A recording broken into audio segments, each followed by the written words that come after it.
that we have to honor every person, and there's a big importance to every person. Welcome to Prism of Torah with Reb Asaf Aharon Prisman, engaging Divrei Torah, packed with stories and practical insights. Find us wherever you get your podcasts or at prismoftorah.org.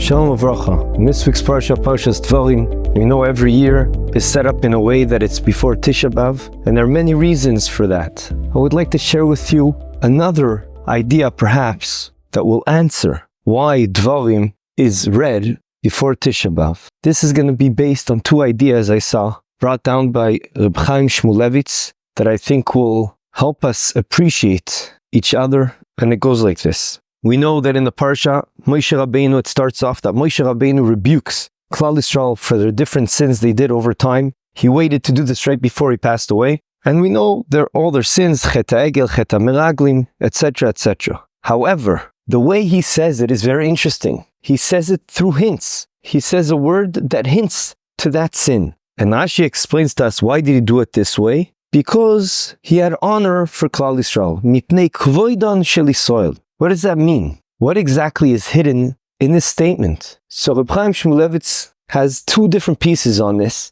and I'm going to try to take one point from each piece and put them together. Point number one is the following. We have to understand that every person, but especially a Jew, is B'Tselem Elokim. He was made from a certain perspective, a mirror image of HaKadosh Baruch Hu. We have to know what that means. But it surely means that we have to honor every person. And there's a big importance to every person. And we know that perhaps one of our flaws, a big flaw which caused the second Beis Hamikdash to be destroyed, was sinas chinam, hatred that is not justified. And obviously that comes from the root cause that we don't honor each other enough. And hence, we can learn from this parsha, what Moshe Rabbeinu is doing is, even though he's rebuking them and telling them you have to become better, and he waited to do this right before he passed away, but he did it in a way that shows he has honor to them. And hence, he doesn't even want to say it straight as it is, because that's going to be too harsh. And hence, he hinted to all the sins they did.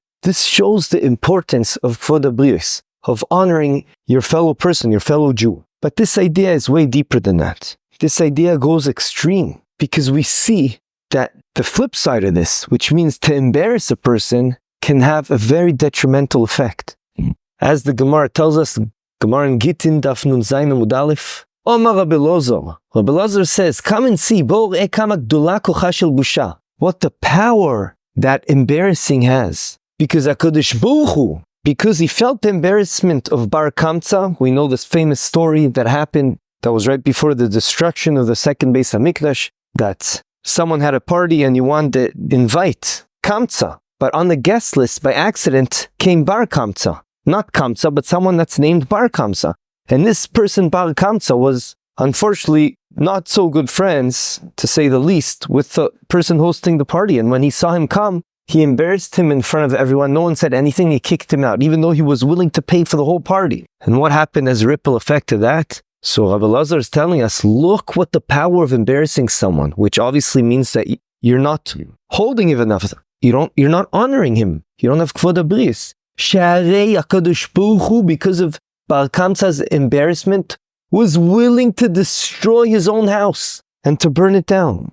You see the extreme we're talking about here. Even in a person that we know was not such a good person at all. Bilam. Over there, HaKadosh Baruch Hu, after his donkey rebuked him not to embarrass Bilam, HaKadosh Baruch Hu ensured the donkey will die. So people won't say, oh, this is the donkey that rebuked Bilam. And the question begs itself, what do you mean? It's a Kiddush Hashem. The fact that the donkey continues to live on, everyone's going to say, oh, what a Kiddush Hashem. Hashem did such an amazing thing that even the donkey was able to speak to Bilam to tell him he was going the wrong way. But yet, no. Embarrassing and hurting a person, that's stronger. So we see the huge impact of such a thing. And there's many more examples. You can look at Reb Chaim Shmulevitz in Mamar Peites about Kavod HaBrios. He says many other stories that show this, but we'll end with one other idea, which is two different Chazals, two different Gemaras. One is Bava Metzia, and one is in Ksubus, that it says, and it brings two stories there, that it's better for a person. It doesn't say he has to, but it says, Noach lo le'odam. It's better for the person himself that instead of embarrassing someone in public, that he should jump into the fire and get burnt. It doesn't say he has to, but it's better for him because the ripple effect of embarrassing someone is pogea in someone that chose the opposite of Kavod Habrius, the opposite of honoring another person, especially a fellow Jew, which we know HaKadosh Baruch Hu expects more of us in our relationship to our fellow Jews. And hence we can see and understand now what a detrimental effect that has if we don't value each other enough, we don't have enough achdus, what that can do. Ad kedei kach, that we know from a certain perspective, it's equal to the 3 cardinal sins as we spoke in the previous weeks. And why is that? Because perhaps we don't give ourselves enough credit and we don't value what we represent. We are B'Tselem Elokim. Kavod Habrius is such a big thing. There's so many Gemaras that show that and screen that idea out. Ad kedei kach, that the Gemara has a tzad to compare us and we should honor ourselves almost like a Kadosh Baruch Hu. Only the Gemara says that. And the Gemara says, no, obviously a Kadosh Baruch Hu is on a higher level. But still, to have such a initial thought, it is a gilui. It shows to us what a high level each person can get to and what he represents, and we have to honor each person, even if he falls all the time and fails. Still, a person has to honor everyone around him, especially the Yidins. And this is exemplified in our parsha at the beginning, the way Moshe Rabbeinu rebukes Klal Yisrael through hinting to them. I would like to also say another idea that Reb Chaim Shmulevitz brings, and that is a game changer. And he says, and I'll say it in a very short way, when you rebuke someone, it's very dangerous. On the other hand, there's a very big return, because if that person changes thanks to your rebuke, you have a big part of that. And you're bringing us closer to Mashiach. Yes, there's many criterias before you rebuke someone. There's a way you have to say it. You have to make sure you really love him and you really care for him and you don't have any tinge of, oh, I'm happy I'm doing this to him. It has to come from loving the other person and wanting to help him out and ensuring that you are okay in that same dimension that you're now trying to tell your fellow Jew to become better. However, says Reb Chaim Shmulevitz, the biggest risk is that you might hit him hard, in a figure of speech, of course, that he's going to say, whoa, I cannot believe that I was living my life in the wrong way. Once he acknowledges, which is a prerequisite to doing teshuvah, which is huge, but once he acknowledges the fact he was wrong, that now can go either way. Either he uses it as a diving board to try to get close to Hashem and do teshuvah, or he can hit rock bottom. Because at the end of the day, the Yetzer Hara can get him at that point that says, what are you worth? He can get to total yeush, give up hope, and that is the worst, and that is the most dangerous thing. Reb Chaim Shmulevitz uses this idea to explain to us why Moshe Rabbeinu was so careful when he was rebuking Klal Yisrael. And he ensured to do it in such a subtle way, hinting to them only. A little hint here, a little hint there, and they know exactly what he's talking about. This concept answers several questions. We'll only raise a couple. One is, when Yitzchak wanted to bless his son, his older son, Esav, he told him to get him some food ready. He came back. Of course, we all know the story. Yaakov pretended to be Esav because he really deserved to be the Bechor because he bought it off of Esav. And he dressed up as Esav. And indeed, Yitzchak fell to the certain trap that Rivka set up so that Yaakov will pretend as Esav, and he gave him a bracha. When suddenly Yitzchak chapped and realized what has happened, the pasuk says that Yitzchak had a charada gdola. He was a bit scared. He couldn't believe what happened. What does that mean? How 2 seconds later he actually said, but whatever I did, he's still going to be blessed. Yeah, Yaakov will be blessed. What's this charada? What's this fear? What's going on over here? The answer is what we're saying. He suddenly realized he was wrong all these years, that he thought Esav was such a good person and he's going to lead the Jewish people. No, it's Yaakov. He made a mistake.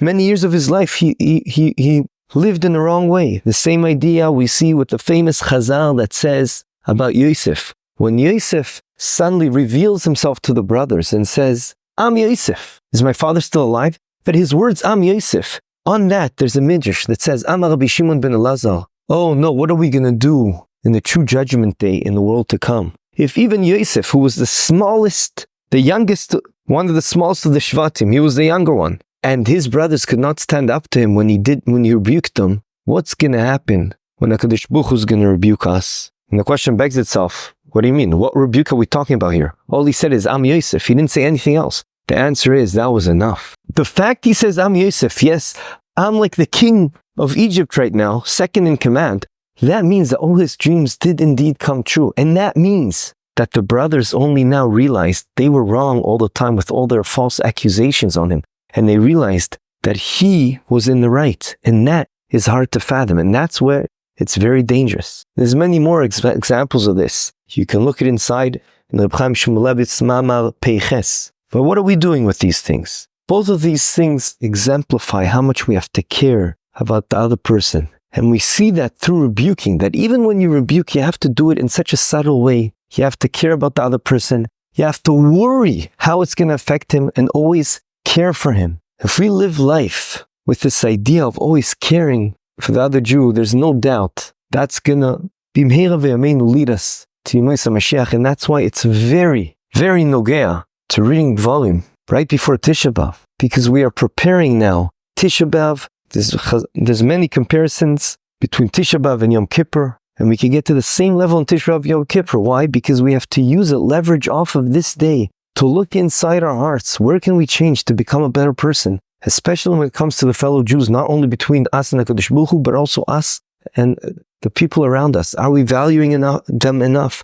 Are we giving them enough kavod? We know the importance of honoring a person. Honor is oxygen for people to live, for all of us. Yiratzon that this Tisha B'Av will work on ourselves and try to get closer to HaKadosh Baruch Hu and value our fellow Jews, reach Achdus through that, and b'mehera v'yameinu, b'zchut zeh, we will merit to be as HaMashiach, b'mehera v'yameinu, amen v'amen. This concludes another episode of the Prism of Torah.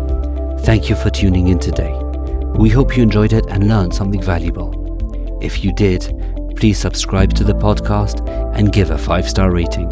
You can also find this podcast wherever you get your podcasts or our own website, prismoftorah.com, where we have a full archive of all our past episodes. We would like to thank Yona Vefa for the recording equipment and Eli Podcast Productions for handling all our post-podcast productions. Join us next week for another enlightening conversation on the Prism of Torah.